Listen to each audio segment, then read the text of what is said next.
વિક્રમ સંવત 2080 વૈશાખ વદ સાતમ, તારીખ 30/5/2024 ગુરુવાર. આજની સભાનું સ્થળ શ્રી સ્વામિનારાયણ સંસ્કારધામ, જોથાણ, સુરત. શ્રીમાન નારાયણ મુનિદેવ અને તાપી મૈયાના કિનારે રૂપાળા ઘનશ્યામ મહારાજના સાનિધ્યમાં શ્રી સંસ્કારધામ જોથાણ મુકામે આપણે સૌ કોઈ આજે લગભગ 2 મહિનાના સમય અંતરે આ દિવ્ય સભાનું દર્શન આમ સહુ કોઈ સંતો વિદેશની યાત્રાએ ગયા તેને થયું, તે અમારું મહા મોટું પરમ ભાગ્ય છે. આવું દર્શન દુર્લભ છે. પછી કથા વાર્તા ને એ તો છે જ બધું, પણ આ દર્શન જ દુર્લભ છે. અને એમાં ધૂનની રમઝટ બયો તમારે આપણે રજત મહોત્સવમાં આવી ધૂન જમાવી છે. અહીંયા તો આવશો ને બધા, આ ગમટે? અરે વાહ, ધન્યવાદ. વાલા વખતો ધરતી તો ગમે તે હોય, પરંતુ પરમાત્માની ભક્તિ થાય અને પ્રભુના 2 ગુણ ગાય અને આત્માના કારણ શરીરમાં રહેલા વિકારોનો કદડો આપણે કાઢી શીખીને બહાર, એ મહત્વની વાત છે.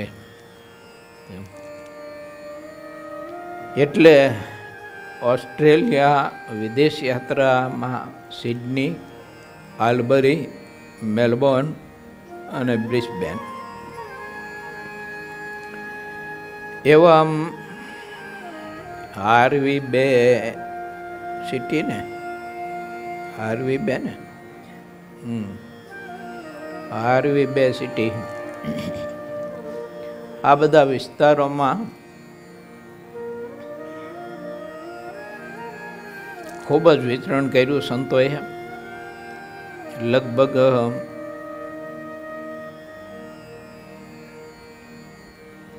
પધરામણી અને ઠાકોરજી ન થાળ 2 મહિનામાં 100 ઘેરે કર્યા. બોલો, આ સંતોનો દાખલો જોવો તમે. આપણે એમ થાય ને, હે વિદેશમાં જામો હોય છે.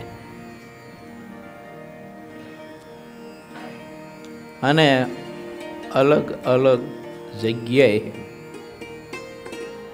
30થી વધારે સત્સંગ સભાઓ થઈ. અને હવે છેલ્લી સભા છે ને, એ સિડની એરપોર્ટ ઉપર 5 કલાક કરી. 5 કલાક કથા કરી એરપોર્ટ ઉપર. સમય હતો તો હાલો કીધું સત્સંગ કરીએ આપણે, બીજું શું કરવાનું.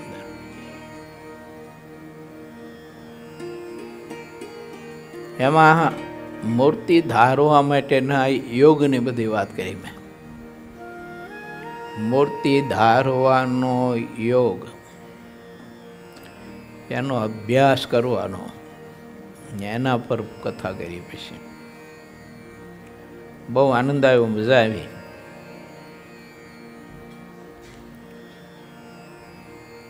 તેમજ બ્રિસ્બેનમાં શ્રી સ્વામિનારાયણ વડતાલ ધામના તાબાનું મંદિર બાંધવાનું છે. જમીન લઈને રાખી છે, લગભગ 5-7 વર્ષ થઈ ગયા. અને પરમિશન માટે બધી કાર્યવાહી ચાલે છે. તો જ્યાં મંદિર બાંધવાનું છે ને, ત્યાં હરિયાગ કર્યો અમે. લગભગ 100 જેટલા હરિભક્તોએ લાભ લીધો. કેમ? આવી રીતે એ સ્થળ ઉપર હરિયાગ કર્યો, ખૂબ મંત્ર જપ કર્યા, ઠાકોરજીનો અભિષેક, હરિચરિત્રમત ગ્રંથની 19મા પૂરની ત્યાં સમાપ્તિ કરી હતી.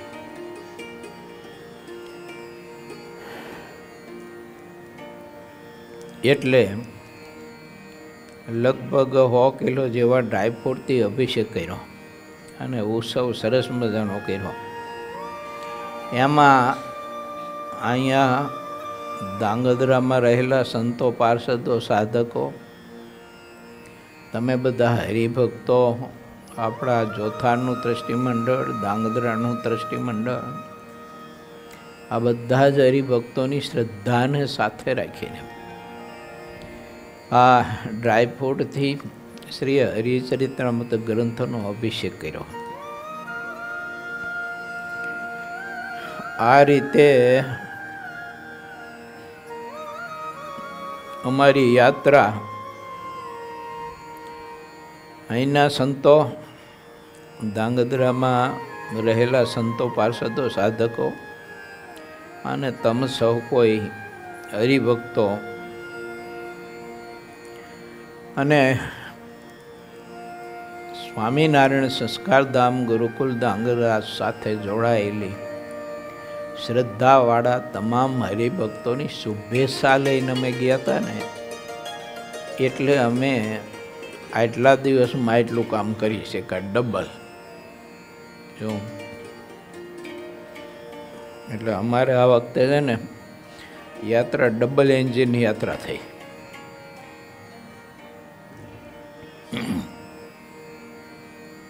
અને આટલો બધો પ્રોગ્રામ ટાઈટ હતો તોય પણ તમારી બધાની શુભેચ્છાનો પ્રકાશ કેવો એ બતાવું છું કે કોઈ સંતોને કશું કાંઈ ઊંચેથી શીખ આવી હોય ને એવું નથી થયું. બોલો,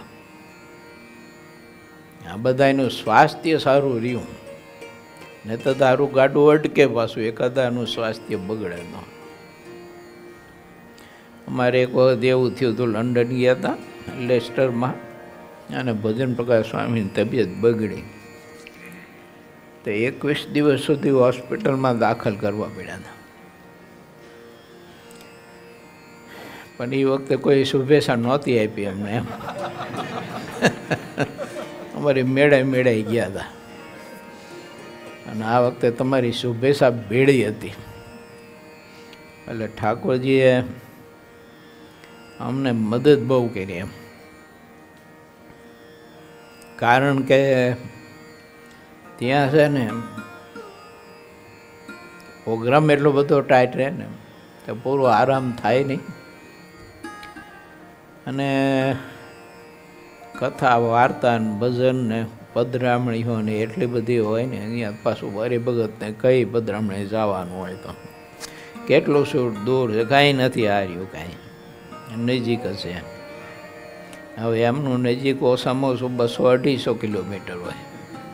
જો આપણે ઓલા ભગતની અહીંયા ગયા ને, ઓલા સફરજનની પેટીઓ ભરી દીધી અહીંયા, તો એ પધરામણી લઈ જાય ને ભાવ એવો હોય ને, મને કાંઈ નજીક હશે તેમ લઈ કરીને દૂર દૂર ક્યાંય લઈ જાય પધરામણી. ભાવ પણ એ લોકોનો બહુ મહિમા બહુ, કારણ કે 5-5.5 વર્ષે અમે ગયા અહીંયા, એટલે બધાને ભૂખ બહુ, સંતો મહેનત હારી કરી. ભગવાન સ્વામિનારાયણને રાજી કરવા માટે આપણું શરીર અને ભગવાને આપેલો આપણો સમય એમાં ઉપયોગ આવે ને એ મહત્ત્વની વાત છે. બાકી શરીરનું સ્વાસ્થ્ય ગમે તેવું સારું હોય તો શું કરવાનું? એટલે તમે બધા હરિભક્તોએ ને સંતોએ અહીંયા અમારું જે સ્વાગત કર્યું ને, એ સ્વાગતને પચાવવા માટેના પાત્ર અમે બનીએ ને એવું કંઈક ઠાકોરજીને પ્રાર્થના કરજો પાછા. જો આ બધા હાર ને બધું રહ્યું ને પાછું હાર પમાડી દે, એવું પચે નહીં યાર, અઘરું છે. જો કે સ્વાગત તો ઠાકોરજીનું થાય છે. મહારાજ વિચરણ કરતા ને ગામડે, પછી ગાડામાં મહારાજનું સામયું નીકળતું, ગાડામાં પાટો હોય અને પાટ ઉપર ઢોલ્યો, એવી રીતે બધું ગાડું શણગાર્યું હોય.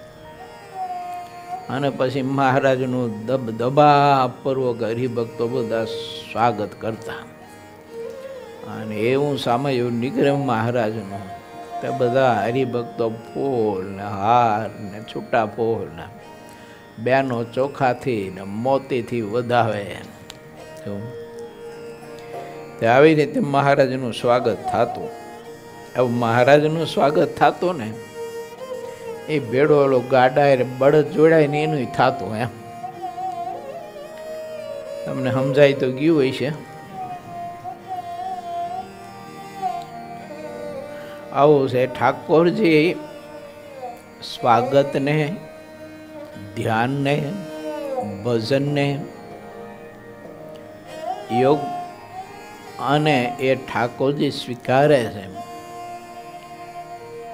બાકી શરીરધારી આત્મા કોઈ પણ હોય, એ શરીરધારી આત્મા પરમાત્માને રાખે તો બધુંય છે, અને પરમાત્માને ના રાખે તો કશુંય નથી. આપણે આટલી વાત ના ભૂલવી. જે કાંઈ છે માન સન્માન કે બીજું ત્રીજું તે ઠાકોરજીને લઈને છે. ઠાકોરજીને મૂકો એટલે કશુંય નથી મારા બાપ.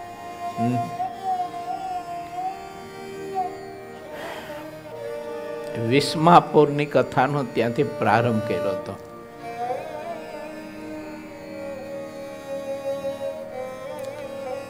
હારવી બે સિટીમાં અમિતભાઈ અને ભાવિનભાઈ એ પરિવાર બહુ આદર્શ પરિવાર છે. જેવા જીતેનભાઈ, હિતુલભાઈ, રાકેશ ને આ બધા હરિભક્તો છે ને, એ પછી યોગેશ ને યજ્ઞેશ એવો એ પરિવાર બ્રિસ્બેનથી થોડાક દૂર છે, લગભગ 4 કલાકનો રસ્તો છે કારનો. એમને ઘેરથી વિસ્માપુરની કથાનો પ્રારંભ કર્યો હતો. 11 તરંગ સુધીની કથા ત્યાં કરી અને 12મા તરંગની કથામાં આપણે આજે પ્રવેશ કરવો છે. ઉદ્ધવજીની પાત્રતાની અને ઉદ્ધવજીની ભક્તિની, ઉદ્ધવજીના યોગની અને ઉદ્ધવજી દિલની અને એની દાસત્વ ભક્તિની કથા સ્વામીએ લગભગ 5-6 તરંગોમાં લીધી છે. અને આપણને પવિત્ર સંદેશો આપ્યો કે ભગવાન સ્વામિનારાયણે આપણને આવો જ્યારે સત્સંગનો યોગ આપ્યો છે, તો આપણે ઉદ્ધવજીની જેમ એવા ભક્ત બનીએ કે ઠાકોરજી પોતાના હૃદયમાં રહેલું તત્વ, એ ભક્તિનું, જ્ઞાનનું, વૈરાગ્યનું, યોગનું વગેરે વગેરે સાધુતાનું આપણને આપે. ભગવાન કૃષ્ણને જ્યારે આ લોકમાંથી શરીરને વિલીન કરવા માટેનો સંકલ્પ થયો, ત્યારે પોતામાં રહેલું જે જ્ઞાન તત્વ હતું તે બધે દ્રષ્ટિ ફેરવી અને પછી ઉદ્ધવજીના હૃદયમાં સ્થિર કરીને ઉદ્ધવજીને તે જ્ઞાન આપ્યું. એ ઉદ્ધવજીએ તીર્થાટન કરી અને ઘણા બધા જ આત્માઓને પરમાત્માની એકાંતિક ભક્તિના સદવિચારો આપ્યા. આ બધી કથાઓ સ્વામી આમાં લીધી છે. એ કથામાં આપણે અત્યારે પ્રવેશ કરીએ. પૂર્વ 20મો તરંગ 12મો ઉદ્ધવજી પાસેથી શિક્ષા દીક્ષા ગ્રહણ કરીને આત્માનંદ મુનિ તીર્થોમાં આવ્યા.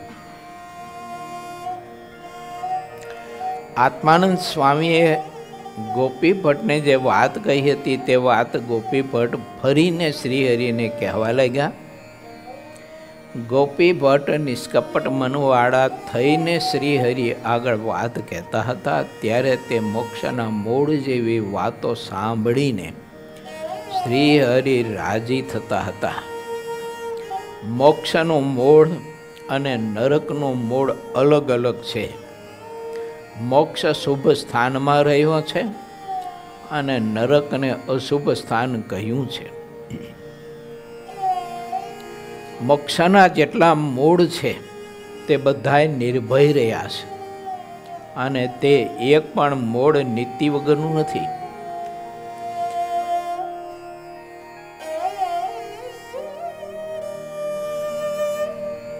તે નિર્ભય નીતિમય મોક્ષના મૂળનું ફળ તો સુખને સુખ જ રહ્યું છે. સિદ્ધાનંદ સ્વામીએ હવે અહીંયા આગળ એવું લખ્યું છે કે વિષયની મજા અને મોતની સજા. બોર્ડ હોય છે ને રોડ ઉપર, ઝડપની મજા અને મોતની સજા. એમાં વિષયની મજા અને મોતની સજા. ભોગવો તમ તારે વિષય જેટલા ભોગવવા હોય એટલા, પણ મોતની અને નરકની બેની તૈયારી રાખીને પછી ભોગવવા. ભગવાનના ભક્તનું મૃત્યુ એટલે એકાંતિક ધર્મમાંથી પડી જાય તે એનું મૃત્યુ છે. વચનામૃત ગ્રંથમાં ભગવાન સ્વામિનારાયણે એવું બતાવ્યું છે, એકાંતિક ધર્મમાંથી જ્યારે ભગવાનનો ભક્ત પડે કહેતા શિથિલ થાય એટલે સમજવાનું કે એનું મૃત્યુ થઈ ગયું. માટે ભગવાનના ભક્તોએ એકાંતિક ધર્મ ધારવો.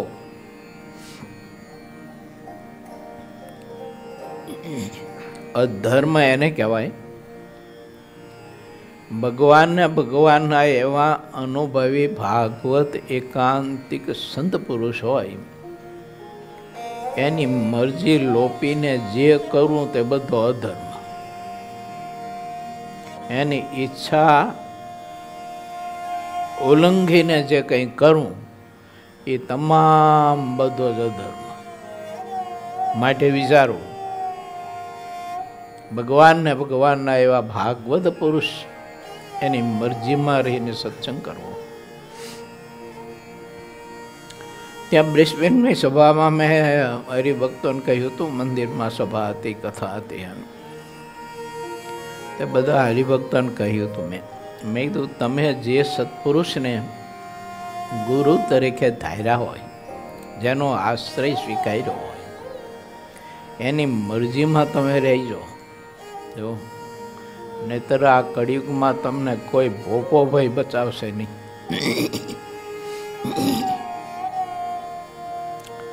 સંપૂર્ણ એની મરજીમાં રહેજો. મેં કીધું, એ તમારા ગુરુ ભલે ભારત દેશમાં રહેતા હોય ને તમે અહીંયા ઓસ્ટ્રેલિયા હોય, એની સાથે કોઈ સંબંધ નથી. પણ તમારા ગુરુની મરજીમાં જો રહેશો તો તમને દેશ, કાળ, સંઘ, અવસ્થા કંઈ લોપી નહીં શકે. જેને નિર્ભય રહેવું હોય એના માટેની વાત છે. માટે અધર્મ અને અનીતિનું ફળ નરક છે અને તેના જેટલા મૂળ રહ્યા છે તે બધામાં દુઃખ, ભય, અસુખ અને ઉદ્વેગ રૂપી વિવિધ પ્રકારના ફળ રહ્યા છે. આ બધું આમાં રહ્યું છે. અને અનીતિ અને અધર્મમાં કાંઈ સુખ જ ન મળે અને ભય ને એમાં દુઃખ, ઉપાધિ, ટેન્શન, કાંઈક બધું એમાં રહ્યું છે. માટે ભગવાનના ભક્તને એમાંથી મુક્ત થવા માટે પ્રભુની મરજીમાં રહીને આપણે સત્સંગ કરવું. જીવ જ્યાં સુધી ભગવાનથી દૂર રહે છે ત્યાં સુધી વિષયના સુખને માટે તે અપાર દુઃખને સહન કરે છે અને દુઃખ આવે છે છતાં તે વિષયમાં સાર માને છે. જગતમાં આપણે જોઈએ છીએ ને બધા ત્યારે ઓલા ગુટકા મસાલા મસાલા ખાતા હોય, જડબાના કેન્સલ થઈ ગયા હોય, મોટા ખુલતા ન હોય અને બીજા કંઈક કંઈક રોગનો કોઈ પાર ન હોય, પણ તો એ વિષય ન છોડી શકે. બોલો, પીડા ભોગવતા હોય, દુઃખ ભોગવતા હોય, પણ તોય આવા બધા વિષય છે ને એ છોડી ન શકે. હારી એની તો કર્મની કઠણાઈ કહેવાય. જો, અને ઘણા બધા તો હરિભગતના છોકરાઓ હોય ને તો યારું આવું બધું ખાતા હોય, જો દારૂ બારૂ બધું ઢાંસતા હોય, પીડા ભોગવે છે, દુઃખ ભોગવે છે. આપણે ગુરુકુળમાં છે ને એક છોકરાને એનો ભાઈ બાવડો પકડીને લાવ્યો દર્શન કરવા માટે. હવે એને ઓલા મસાલા બસાલા ખાઈને કેન્સલ થઈ ગયું, એટલે ડૉક્ટરે પછી રજા આપી દીધી હોસ્પિટલમાંથી. આને હવે લઈ જાઓ, આમાં કંઈ રહ્યું નથી, હવે બધું નીચવાઈ ગયું છે. જે કંઈ 2-4 દિવસ રહેતો રહે આમ. તે પછી ત્યાં રૂપાળા ઘનશ્યામ મહારાજના દર્શન કરવા માટે લાવ્યો. એનો ભાઈ બાવડું પકડી એનો ડગડું હાલે ડોહાની જેમ.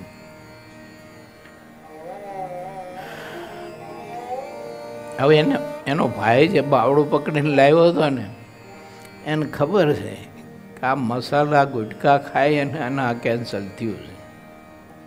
તો એવડો એ પાછો રોજ 20 થી 25 ખાય મસાલા પાછો રોજના, જે બાવડું પકડી લાવ્યો તે.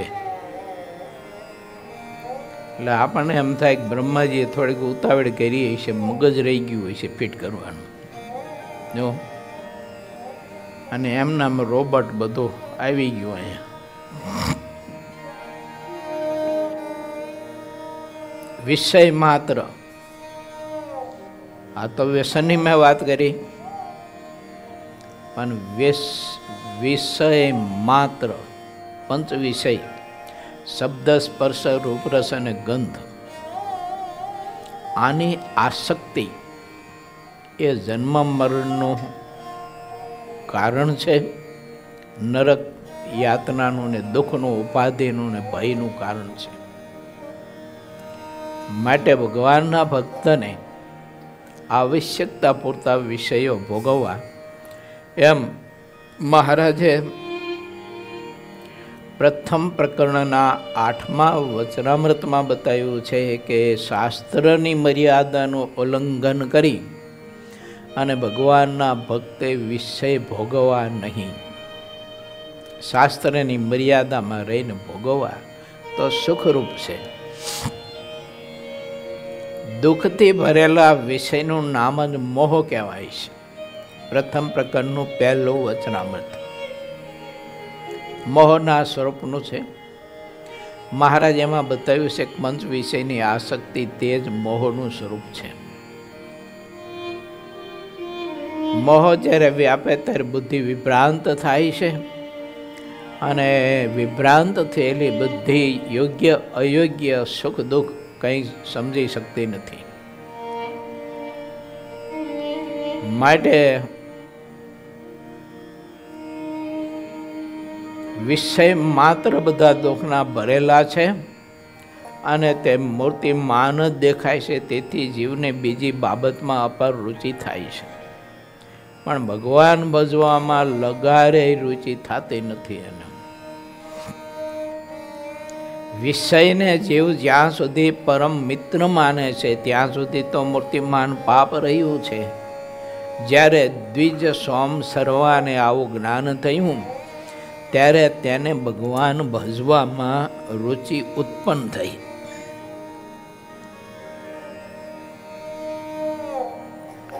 ઉદ્ધવજી તીર્થાટન કરતા હતા ને, દરેક સોમ શર્મા કરી અને ખરેખરા વિપ્ર ઉદ્ધવજીના યોગ્ય કરી અને ભક્તિના માર્ગે પ્રવૃત્તા, એનો સંવાદ છે. પહેલી વાત સોમ શર્માને એ સમજાવી કે ભગવાને કૃપા કરી અને મને કેવા ભાગવત સંતનો યોગ આપ્યો. હું તો અનેક પ્રકારના વિષયમાં લપેટાયેલો હતો, એમાં બદ્ધ હતો, ખૂંચાયેલો હતો, પણ ઉદ્ધવજીએ સોમ શર્માને સારા સદવિચારો આપીને કહ્યું કે ભાઈ પવિત્ર બ્રહ્મકુળમાં જન્મ છે અને કેવળ ને કેવળ આવા ગંધાતાને જેમાં નરું પોઈઝન જ ભર્યું છે એવા વિષયોને ભોગવી અને આવું મનુષ્યનું ખોડિયું અને ભારત જેવા પવિત્ર દેશમાં પવિત્ર કુળમાં જન્મ થયો છે તે ગુમાવી દેવાનું વિષય ભોગવીને વિચારો સોમ શર્માજી. આવો મનુષ્ય દેહ મળો પછી દુર્લભ છે. ભગવાન કૃષ્ણે જે એમને ધર્મનું જ્ઞાનનું વૈરાગ્યનું તત્વ આપ્યું હતું ને એ બધું તત્વ સોમ શર્માને આપી અને એને પ્રકાશમાં લાવ્યા. પછી સોમ શર્માએ વિચાર્યું કે ભગવાને જો મને આવા ભાગવત પુરુષનો આશ્રય આપ્યો હોય તો હવે મારું જીવન મારે દીક્ષિત બનાવવું જોઈએ. આપણે આપણી ઇન્દ્રિયો, અંધકરણ, વૃત્તિ એને દીક્ષિત બનાવવા જોઈએ. તો જો ઇન્દ્રિયો, અંધકરણ અને વૃત્તિ આપણે દીક્ષિત બની ગઈ તો પછી એ બધું નિર્ગુણ થઈ જાય એટલે આપણા માટે જગત રહ્યો ને એ નિર્વિકાર થઈ જાય. આ ગમે ત્યાં જાય ને ગમે તેવા રૂપમાં તો એને બીજો કોઈ સંકલ્પ વિકારવાન ન થાય. બધું જ એને સરખું સોનું ને પથ્થર. મહારાજે વચનામૃતમાં દ્રષ્ટાંત આપ્યું છે ને, નાની બાળકી, યુવાન સ્ત્રી અને વૃદ્ધ સ્ત્રી. નાનો બાળક, યુવાન અને વૃદ્ધ પુરુષ બહેનો માટે અને હરિભક્તો માટે પરસ્પર એકાદા બીજા માટે બધું સરખું એમ. પણ કોને? તો કે દ્રષ્ટિ જેને દીક્ષિત કરી હોય તેને. માટે આપણે આપણી દ્રષ્ટિનું, વૃત્તિનું રૂપાંતર કરવું અને ભગવાનને સાથે એને જોડવી એમ. જેટલા માયિક સંબંધ છે તે બધાને તેણે દુઃખનું મૂળ જાણ્યું અને તે માયિક સંબંધમાં જેટલી રુચિ રહે છે તેને દુઃખમય દેખવા લાગી. પછી તે દ્વિજ ભગવાન સંબંધી જેટલી વાત છે તેમાં ઘણું સુખ માનવા લાગ્યા, કારણ કે ભગવાન સંબંધી વાત તો બ્રહ્મરૂપ અને નિર્ગુણ છે. જ્યાં સુધી વિપરીત ગ્રંથોને સાંભળી નહીં, ભગવાન સંબંધી વાતમાં માયા દેખાય છે ત્યાં સુધી તે પ્રાણી સંસારમાં ભટકતો રહે છે, બંધન અને મોક્ષ સમજણમાં રહ્યા છે.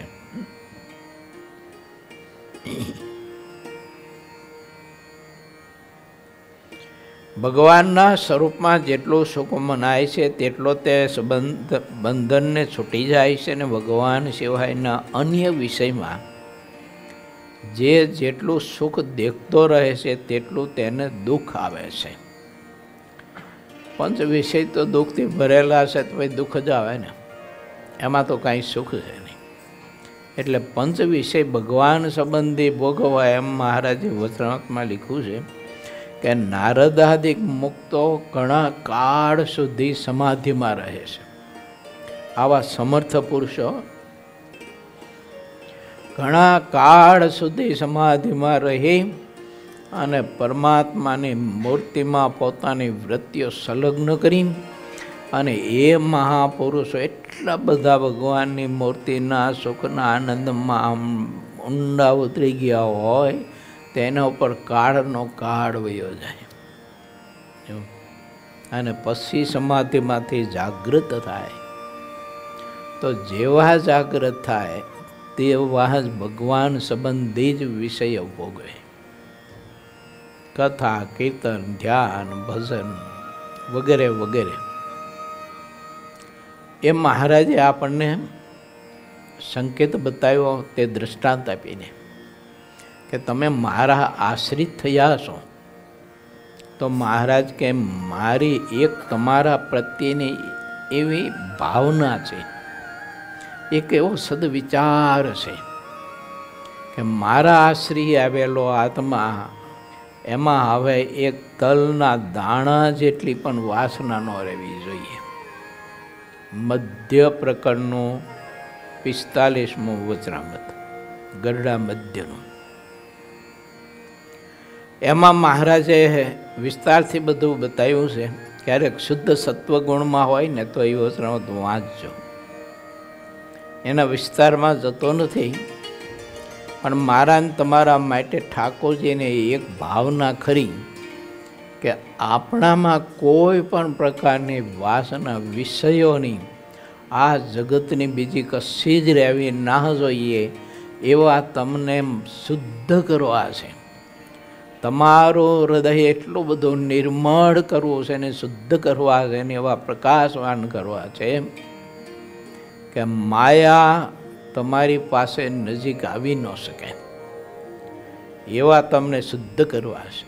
એના માટે ભગવાન સ્વામિનારાયણે સત્સંગમાં ખૂબ જ વિચરણ કરી અને અનેક વિધ પ્રભુએ ચરિત્રો કર્યા, ભક્તોને સુખ આપ્યા.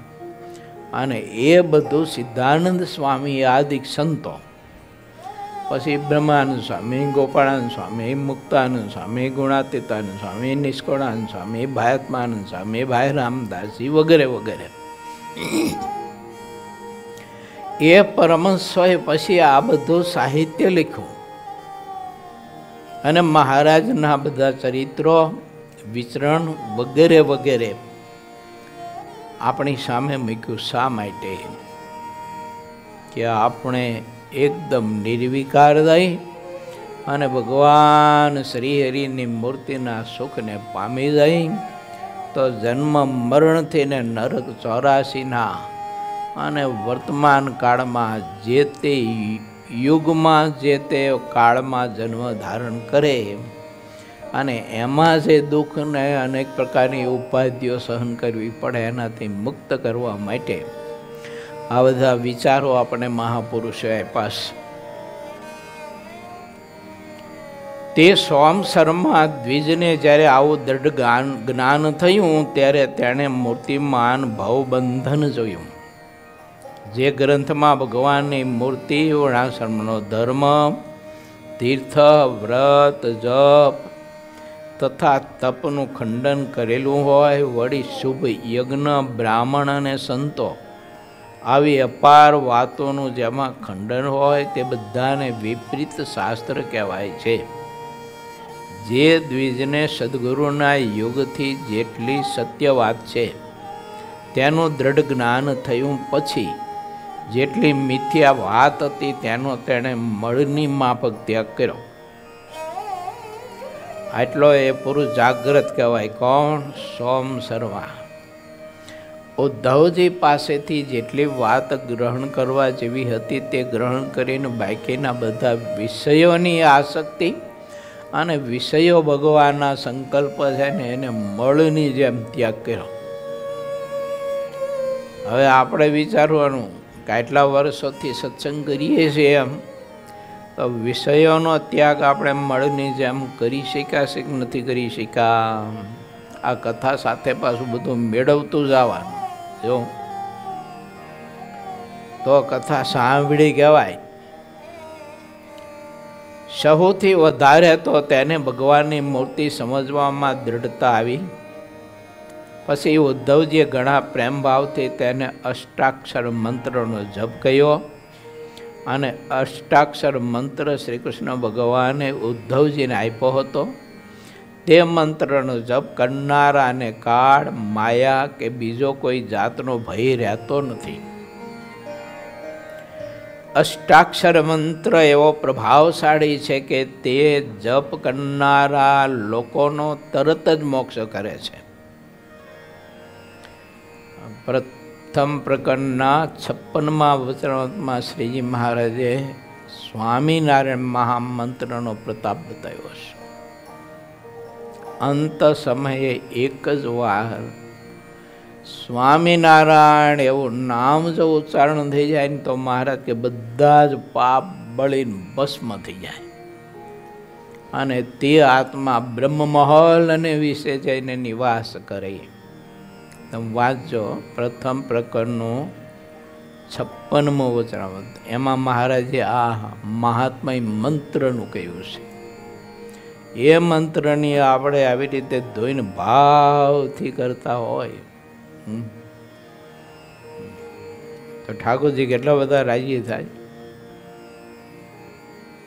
આ મહારાજે આપણને યોગ આપ્યો છે એટલે થઈ શકે છે.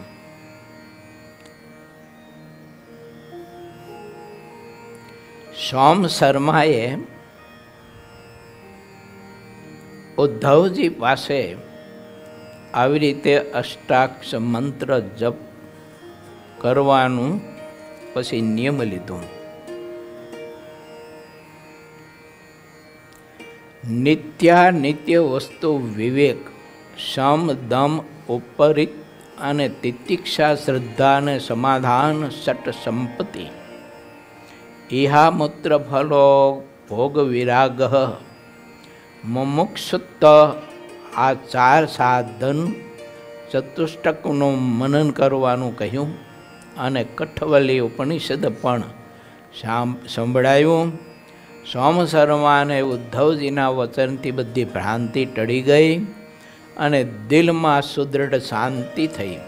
પછી મહાપુરુષની આપેલી મહાવિદ્યાને હૃદયમાં ધારીને તે મૂર્તિનું નિત્ય ચિંતન કરવા લાગ્યા. તેથી તેણે પોતાના હૃદય આકાશમાં કરોડ સૂર્યના જેવું તેજ દેખ્યું અને તે ચિદ્દઘન તેજમાં ગોલોક ધામ દેખીને દ્વિજ સોમ શર્મા શોક રહિત થયા. ગોલોક ધામમાં રાધા ઇત્યાદિ ગોપીઓના ગણની સાથે મનમોહન શ્રી કૃષ્ણ રાસ રમતા હોય તેવા દર્શન થયા. તે પછી લક્ષ્મીજીએ સેવેલા ભગવાન નારાયણના વૈકુંઠમાં દર્શન થયા અને મનમાં ઘણો જ પ્રકાશ થયો. તે પછી અનંત તેજોમય એવા શ્વેતદીપ ધામમાં મુક્તોએ સહિત ભગવાન વાસુદેવના દર્શન થયા અને તે પછી અનુપમ બ્રહ્મપુર ધામમાં દિવ્ય રૂપે ભગવાન પુરુષોત્તમ નારાયણના દર્શન થયા. જ્યારે પરમાત્માના દર્શન થયા ત્યારે હૃદયમાં અત્યંત સુખ છવાઈ ગયું. ભગવાનને ભગવાનના મુક્તોની સાથે જ્યારે ધામના દર્શન થયા ત્યારે હૃદયમાં અદ્ભુત આરામ થયો, જે લખી શકાય તેમ નથી. સિદ્ધાનંદ સ્વામી એવું લખ્યું. સોમ શર્માને સમાધિના માધ્યમથી ઉદ્ધવજીએ આ બધા લોકાંતરનું દર્શન કરાવ્યું અને લોકાંતરના અધિષ્ઠાતાઓનું દર્શન કરાવ્યું અને તે અધિષ્ઠાતાના મહામુક્તનું દર્શન કરાવ્યું. ત્યારે સોમ શર્માને થયું કે ઓહો, આ તો કેવું મહાદિવ્ય સુખ છે. અરે રે, અત્યાર સુધીની જિંદગી મેં બધી વિષયો ભોગવીને સમય અને કાળ બધો મેં બગાડ્યો. આવું છે ને સોમ શર્માને પછી હૃદયમાં જ્ઞાન પ્રગટ થયું. પછી તે ભગવાનના સ્વરૂપમાં નિમગ્ન રહેવા લાગ્યા. જેટલા વિઘ્ન હતા તે બધાને દૂર કરી દીધા અને તે સોમ શર્મા દ્વિજ પરમાત્માના દર્શન કરીને ઘણા આનંદિત અને ઉત્સાહિત થયા. નિર્મળ અને આત્મ સુખે સુખિયા તે સોમ શર્માએ જગતને વિસારી દીધું. તેણે પોતાનું આત્માનંદ એવું નામ રાખ્યું અને પછી 2 હાથ જોડીને ઉદ્ધવજી આગળ તે બોલ્યા, તમે મારી બધી ઈચ્છાઓને પૂર્ણ કરી છે. હે ગુરુરાય ઉદ્ધવ, આપના અનુગ્રહથી મને આ મનુષ્ય દેહનું ફળ મળી ગયું છે. હવે પછી મારે શું કરવું જોઈએ તેવી મને આજ્ઞા કરો, જેનાથી ભગવાન નારાયણ મારા ઉપર પ્રસન્ન થાય. ત્યારે કરુણાથી યુક્ત થયેલા ઉદ્ધવજીએ હસીને તે દ્વિજવર આત્માનંદની આગળ અમૃત રસથી ભરેલું નિર્મળ વચન કહ્યું.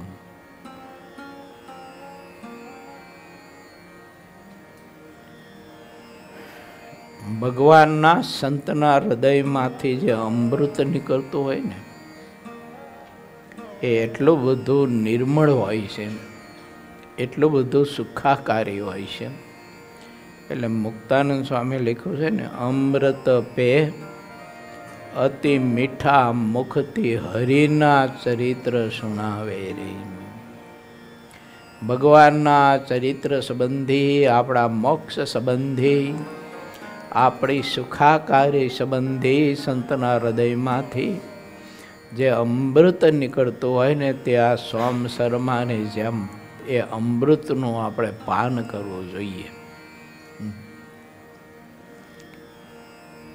પણ કોને લાગે અમૃત ખબર છે? જેને ભગવાનને પામી જવાની, અહીં સુરતમાં ઓલા મરચાં આવે ને લવિંગિયા તીખા, હા એ લવિંગિયા મરચાં જેવી તીખી વાસના હોય ને ભગવાનને પામી જવાની, એને અમૃત જેવું લાગે. બાકીનાને તો બધાને ઝેર જેવું લાગે. આનું દૃષ્ટાંત આપ્યું છે મહારાજે અંત્ય પ્રકરણના 39ના વચનામૃતમાં. મહારાજ કે ખીર જેવું ભોજન કોઈ નહીં, પણ શ્વાનના પેટમાં ન રહે, એ ખાય એટલે એની વમન થઈ જાય. અને માણસ જો એ એટલું ભોજન કરે તો એને રગ રગમાં પ્રવર્તે એને સુખ થાય. એમ મહારાજ કે શ્વાન જેવો જે જીવ હશે એને આ ભગવત સંબંધી વાત, વિષયના ખંડન સંબંધી વાત, સ્વભાવના ખંડન સંબંધી વાત એ બધી એને ઝેર જેવી લાગશે. શ્વાન જેવો જીવ હશે તેને નહીં સમજાય. પણ જે મનુષ્ય જેવો હશે, જેનામાં માનવતા હશે, તો એને આ વાત શેરાની જેમ ગળે ઉતરશે. માટે આપણે વિચારવું, મેં તમને જે સર્વોત્તમ ભાગવત ધર્મ કહ્યા છે તેને મન વચનથી દૃઢ કરીને રાખજો. કોણે કહ્યું? ઉદ્ધવજીએ સોમ શર્માને. દીક્ષિત થયા પછી આત્માનંદ નામ રાખ્યું. એને ઉદ્ધવજીએ કહ્યું કે મેં જે તમને ભગવત સંબંધી વાત કરી, ધર્મ સંબંધી, નિયમ સંબંધી, વૈરાગ સંબંધી, ત્યાગ સંબંધી, દાસત્વ ભક્તિ સંબંધી, આ બધી જે વાતો કરી છે ને એને તમે હૈયામાં તમે ધારજો. ધારવાનો મિનિંગ એમ કે આચરણમાં લેજો. એમ શું બધાથી વિરક્ત રહેજો.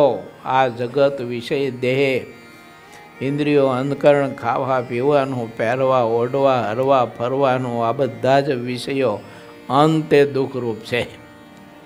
એમાં કાંઈ સુખ નથી. તેનાથી તમારા ઉપર ભગવાન રાજી થશે. મથુરા, વૃંદાવન, દ્વારકા, અયોધ્યા અને જગન્નાથપુરી ઇત્યાદિ ઉત્તમ પુણ્યક્ષેત્રમાં જઈને ફરો અને ભાગવત ધર્મનો વિસ્તાર કરો. તેનાથી ભગવાન તમારા ઉપર તત્કાળ પ્રસન્ન થશે. હે હરિને પ્યારા, જેણે કરીને ભગવાનમાં પ્રીતિ ઉત્પન્ન થાય એવા ધર્મ, ભક્તિ, મોક્ષની સનાતન રીતિ મારા વચન અનુસાર આ ભૂમિ ઉપર સહુને શીખવજો, પ્રગટ કરજો. મારા દ્વારા એ તમને જેવી સિદ્ધિ મળી છે તેવી તમારા શિષ્યને પણ મળશે. તમારી સંપ્રદાય પરંપરા શુભ થશે. સંપ્રદાયમાં રહેનારા સહુને તમારા જેવી સ્થિતિ થાય એવા મારા કહેતા ઉદ્ધવજીના આશીર્વાદ છે. હે મુનિ, તમને દુર્લભ સિદ્ધિ પ્રાપ્ત થઈ છે તે એક ભગવાનનું જ કર્તવ્ય છે તેમ મને ભાસે છે. તમારી અને તમારા શિષ્યોની જે સેવા કરશે તે નિષ્કપટી શિષ્ય તમારા તુલ્ય થાય છે. ધર્મની પ્રવૃત્તિ કરનારા તમારા શિષ્યની શુદ્ધ પરંપરા વિશાળ ચાલશે. તે શુદ્ધ પરંપરાનો જે દ્વેષ કરશે તે કોઈ પણ લોકો હશે, વર્ણાશ્રમી કે રાજા, તેનો વંશ સમૂળો નાશ પામશે. અને સંતો હરિભક્તોનો જે દ્રોહ કરશે તેવા દ્રોહીનો નાશ કરે તેવો કોઈ એક રાજા થાય છે. આ બધી જે વાતો હાલે છે ને એનું પછી મૂળ બધું છે ને એ ભગવાન સ્વામિનારાયણ સાથે જોડાય છે. જો બહુ મજાની વાત છે, કથા છે. જે કોઈ પણ સુગ્ન મનુષ્ય તમારા શિષ્યને અત્યંત ભક્તિભાવથી પ્રેમપૂર્વક પૂછે તો તે રાજ્ય સમૃદ્ધિને અશ્વ ઇત્યાદિ અનેક પ્રકારના વાહન અને ધન પામશે અને અંતે મોક્ષને પણ પામશે. ઉદ્ધવજીની આશીર્વાદ રૂપ શુભ વાણીને દિલમાં ધારીને તે આત્માનંદ મુનિએ તેમને શ્રી કૃષ્ણના સમાન સમજીને પ્રણામ કર્યા. પછી ઉદ્ધવજીની આજ્ઞાને માથે ચડાવીને ફરતા ફરતા તે સોમસરમાં મથુરામાં આવ્યા. કૌપિન, અછાદન, વસ્ત્ર, કંથા અને વલકર તે બધા પરમપદનો માર્ગ છે. ઉર્ધ્વ પુંડ અને કંઠમાં રહેલી તુલસીની કંઠી અત્યંત સુશોભિત લાગતી હતી. પરમ પવિત્ર આત્માનંદ મુનિ મથુરામાં શુભ ચિત્તથી રોજ શ્રી કૃષ્ણ ભગવાનની સેવા પૂજા કરતા હતા અને જે કોઈ પોતાને આશરે આવે તેવા મુમુક્ષોને બ્રહ્મરૂપ કરી દેતા હતા. આમ તીર્થ કરતા કરતા અને તીર્થમાં ફરતા ફરતા તેઓ દ્વારકાપુરી આવ્યા અને તે સમયે તેઓ ભાગવત ધર્મની શુભ વાતો કહેતા હતા. તે સ્થળે શ્રી કૃષ્ણ ભગવાનની સુંદર રૂપાળી અનુપમ મૂર્તિ છે, જે કરોડ કરોડ કામદેવના ગર્વને હરે તેવી સુંદર રૂપાળી છે. પછી ત્યાંથી સમુદ્ર કિનારાના મંદિર દેખીને જે ઠેકાણે ગોપેશ્વર કહેતા ગોપનાથ મહાદેવજી બિરાજતા હતા ત્યાં ઘણા ભગવાનના બળવાળા તે આત્માનંદ મુનિ સ્થિર મન કરીને કાયમને માટે રહ્યા. લો, આ ગોપનાથ મહાદેવના મંદિરમાં આત્માનંદ સ્વામી રહેતા હતા ને એનો ઇતિહાસ છે ને અદ્ભુત. બોલો, લગભગ 7-8 તરંગમાં આ કથા લખી સ્વામીએ, બહુ વિસ્તારથી. ઇતિ શ્રી સહજાનંદ સ્વામી શિષ્ય સિદ્ધાનંદ મુનિ વિરચિત શ્રી હરિચરિત્રામૃત સાગરના 20 પૂર્વમાં ઉદ્ધવજી પાસેથી શિક્ષા દીક્ષા ગ્રહણ કરીને આત્માનંદ મુનિ તીર્થોમાં આવ્યા એ નામે 12મો તરંગ સમાપ્ત થયો. આવી કથા બહુ અદ્ભુત છે. આપણે સહુ કોઈ આવી કથાઓને હૃદયમાં આપણે ધારીએ ને એવો મહારાજે આપણને યોગ આપ્યો છે, બહુ શ્રેષ્ઠ છે. આ બધા તીર્થટાનો કરી કરી કરી કરી કરી અને બિચારા તપ કરી કરી અને થાકી ગયા ત્યારે ઉદ્ધવજી જેવા એને મળ્યા ભાગવત પુરુષ. અને આપણને ઠાકોરજીએ છે ને આવા સંતોનો આવા હરિભક્તોનો યોગ સામેથી આપ્યો. બોલો, આ ભગવાનજી બાપા છે ને એ બધા ભાગવત પુરુષો જ કહેવાય. જો દ્રષ્ટિકોણ તમે બદલાવી તો જો આ જસવંત દાદા અને ભગવાનજી બાપા અને આમાં ભજનાનંદી ઘણા બધા હરિભક્તો હોય, આમ બહેનો પણ એવા હોય. એ બધા ભાગવત પુરુષ જ કહેવાય. એમાંથી આપણે મનુષ્ય ભાવ જ ઉઠાવવાનો, બીજું કંઈ કરવાનું નથી. મનુષ્ય ભાવ ઉઠાવી લઈ, આમાંથી બાપ ભાવ ઉઠાવી લેવાનો અને મુક્ત ભાવ બહાર દેવાનો, આટલું જ કામ કરવાનું, બીજું કંઈ નહીં. અમારો બાપ છે એમ નહીં, મહારાજના મુક્ત પુરુષ છે. આવો ભાવ બેસાડી દઈએ તો આવું સુખ આપણને સૌ કોઈને પ્રાપ્ત થાય. બહુ મજાની અદ્ભુત વાત છે. 9 મિનિટ તમારી વધારી લીધી, દરગુજર કરજો. આવતીકાલે આપણે આ સમયને આવતીકાલે આ સમય છે તો પછી તે આત્માનંદ સ્વામીની કથા આગળની આપણે સૌ કોઈ 13મા તરંગમાં સાંભળશું. સમજા જેવી છે, જાણવા જેવી છે અને માણવા જેવી છે. એને કરીને આપણને ભગવાન સ્વામિનારાયણમાં પ્રીતિ અધિક ને અધિક થાય. અને વિષયોથી આત્મા છે ને એ વિરક્ત થાય. આવી બધી મજાની કથા છે. સૌ ભક્તોને ભાવથી જય સ્વામિનારાયણ. શ્રીપતિમ સિદ્ધરમ સર્વદેવેશ્વરમ ભક્તિધર્માદજમ વાસુદેવમ હરે માધવમ કેશવમ સ્વામિનારાયણમ નીલકંઠમ ભજે સહજા.